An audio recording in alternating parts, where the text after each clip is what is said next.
Yo, yo, yo, what up, fam? Check it out. Check it out. Check it out. Come on in. Come on in.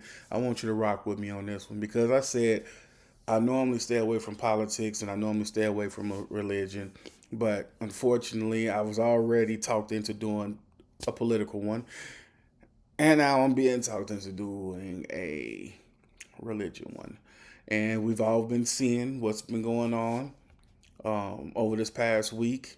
Pastors locking doors, forcing people to give money. And honestly, that's one of the reasons why we as a community, like honestly, we're losing faith in religion. Like a lot of people are losing faith in religion, primarily because of pastors like that. Pastors like that. And honestly, it's just like we go to church for the word. If we have something to give, we can give it. If we don't, we don't. It should not change what type of a blessing that we have, that we're going to receive by the amount of money that we give. But these churches out here, they tweaking on a whole nother level of tweaking. And then they don't even do nothing a lot of them don't even do nothing for the community at all. Yeah, you do some food giveaways and stuff like that, but nothing really for the community, like at all. So I was watching, I stay on TikTok and stuff like that. But the radio was what made me really just say, you know what? I'm going to go ahead and talk about it. Because they've been talking about it at work. They've been trying to talk to me about it on the streets. My friends been talking to me about it. And I've been trying to stay away from it. But this is crazy, man. Because at Covenant United Church of Christ, would have never. So today's episode of Fam Tweaking is Marvin Sapp. Man, fuck what you talking about. Fam tweaking. Marvin Sapp, I nominate you for Fam Tweaking this week because you locking your doors and you're demanding money. Why would I want to come back to your church? Why would I want to continue to follow you? So everything that you're saying to me is fugazi in my eyes now. Because God doesn't demand anything from us but his respect. God demands our loyalty. He demands our worship. He does not demand money from us. What he do demand is us to give on to others. But no, these pastors want us to give to them. They want us to give to them. They don't want us to give to others. They want us to give to them. Some of these pastors think that they are God. And these mega churches, it's really killing what we feel about religion. And then when you got a lot of these people talking about, oh, there is no Jesus, there is no this, there is no that. Well, at this point, from what we're seeing, how can we say that they're wrong for what they're saying? I don't go to church because these churches, they always tell you wrong. They steering you in the wrong direction. Well, this guy here, I feel like he's steering his people in the wrong direction by demanding money. You should not demand money. And I've been to a few churches in my lifetime, and they all was the same. It was about money, money, money, money, money, money, money. Well, you already get 1,000 tax breaks just for being a church. Tax exempt status. You get all of that. Tax write-offs. You have access to all of that. But let me show you a clip of why I'm nominating him for Fam Tweaking. And they understand the cost that is involved. There's 1,000 of you. I said close them doors. Ushers, close the doors. Close the doors. Close the doors. It's 1,000 that's watching online. This is a small seed. If I get 1,000 online to give this, if I get 1,000 in the sanctuary to give this, that's $40,000 tonight. Now, everyone up here, we've all sold and seeded, but I need everyone standing up here with us, with me, to plant a seed of $100. Because again, it costs to sit up here. And this is what I need you to do. If you're giving electronically, or even if you're giving tangibly, I'm gonna have y'all come to the altar and give it, because I need to see 1,000 people moving. Bring them baskets. I want the baskets up here. I want to see the folk. Y'all start moving. Y'all can bring it right now. Come. 1,000 people need to give $20. 1,000 people need to give $20. 1,000 people online need to give $20. This is easy, saints.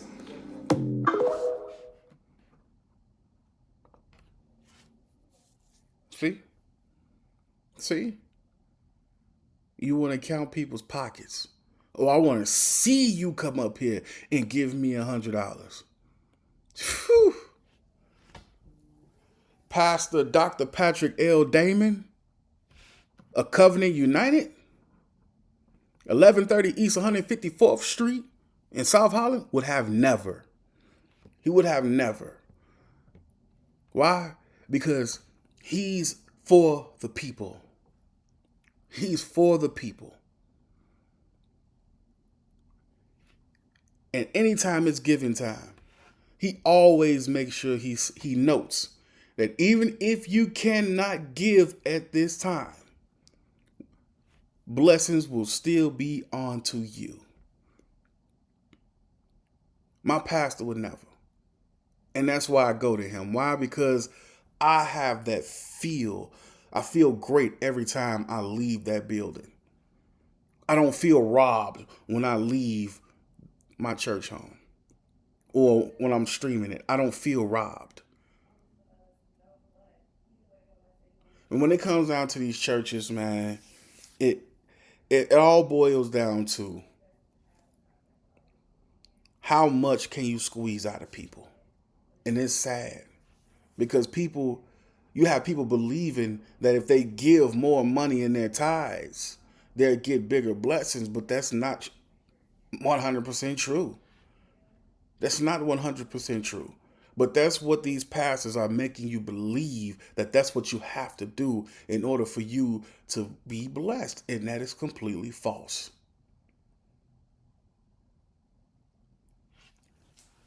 And for you to have a role within church, and you telling you telling your congregation, oh, it costs to be out here. You know what that sound like? Rick Ross. It costs to be the boss. That's what it sound like. Rick Ross. It costs to be the boss. And you sitting there with a $100,000 Rolex on. You can pawn it. I'm pretty sure you got a nice car. Sell it. You make music. When's the last time you cut a song? Put some music out. It's multiple ways to do things. And I feel like that was one of the most extreme ways of doing it. And that's completely wrong. And me personally, I will never, ever follow him. I will never listen to none of his content. I will never listen to none of his music. I will never listen to none of that. Because of me personally, I've lost all respect for him as a pastor. And that's why I had to nominate him for... Man, fuck what you talking about. Fam, tweaking. He tweaked on a whole nother level, man. And now, from what I'm seeing, now you getting caught up on kidnapping charges and all kinds of stuff. Because it couldn't have been me. It couldn't have been me. As soon as he would have said, lock those doors, and I turned around and they was really locking those doors, I would have politely got up and punched the very first person that walked up. We would have been brawling in that joke because I would have got out. Because you're not going to lock me in nothing and demand anything from me. God says, come as you are. He didn't say come to church with a pocket full of money. Like I said, my pastor would have never did that.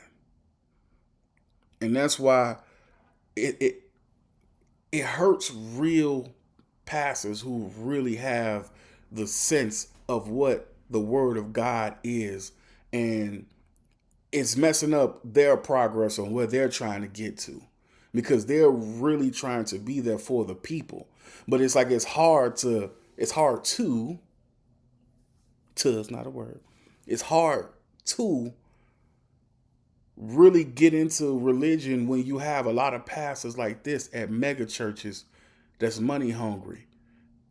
And then you go on your block, it's 3 to 4 churches on your block. Why? Why? Why would I want to waste my time even attending each and every one of these churches to see which one is a good one? That's why a lot of people just don't go. A lot of people try to watch it on TV and it don't really resonate with them on TV. And me personally, I was one of those people. And how I found my church was through a Christian from my cousin. And me and my fiance at the time, she's now my wife, but she was my fiance at the time. We went to the Christian and Pastor was getting it, man. He had me hooked. I was in tune, and I was like, oh, man, I'm gonna have to come back here again. And my wife, she said, yeah, we have to come back again. And we wound up going, I want to say the following Sunday. It was either the following Sunday or the Sunday after. And we was going ever since. And we was going ever since. Because he was speaking to my soul. And he was speaking to me without trying to get nothing out of me. And that's what church is supposed to be about. It's supposed to come there, you get the word. You get all your stress, you get all your frustration. You put it in the hands of God. And your pastor give you the word that's going to help you come to him. Get further and further to him. Not get you in there just say, hey, we want $100. We're not letting you go unless you give us X amount of dollars. No, it doesn't work like that. It doesn't work like that. And I will never in my life fall for that type of okie doke. But unfortunately, it had to come to this. A black church on top of that. Unfortunately, it had to come to this. But if we have to expose these churches to weave out the negative and the greedy ones, if we have to do that, then that's what we have to do. We have to do that. Because it's a lot of real pastors out here. Real. That's giving the word of God. That's bringing people closer to God. That's not getting that recognition. That's not getting those people coming to their congregations because they're going to the mega churches.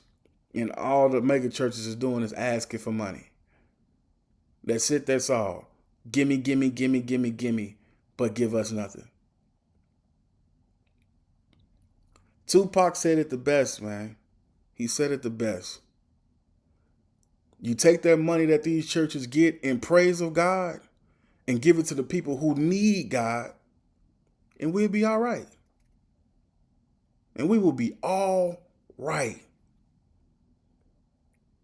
These churches are making millions and millions and millions of dollars. They're not buying no property in the community to remodel it, to help the people in the community. They not putting no money into getting supermarkets to put in the communities that we need. They're not doing anything. But some of these pastors got private jets. A lot of these pastors driving Maybachs, rocking Rolexes, blinged out, while we sitting out here starving. We coming to you for salvation. And you can't even give us none of that back. Not even a small fraction back. Yeah, we'll give you some food we got from another food pantry to give to you. Yeah, we give y'all some turkeys during Thanksgiving. But what about the people who actually put money in your pocket? What have you done to help those people back? absolutely fucking nothing. And this is why a lot of people legit have no faith in religion. And it's KG, and I'm out.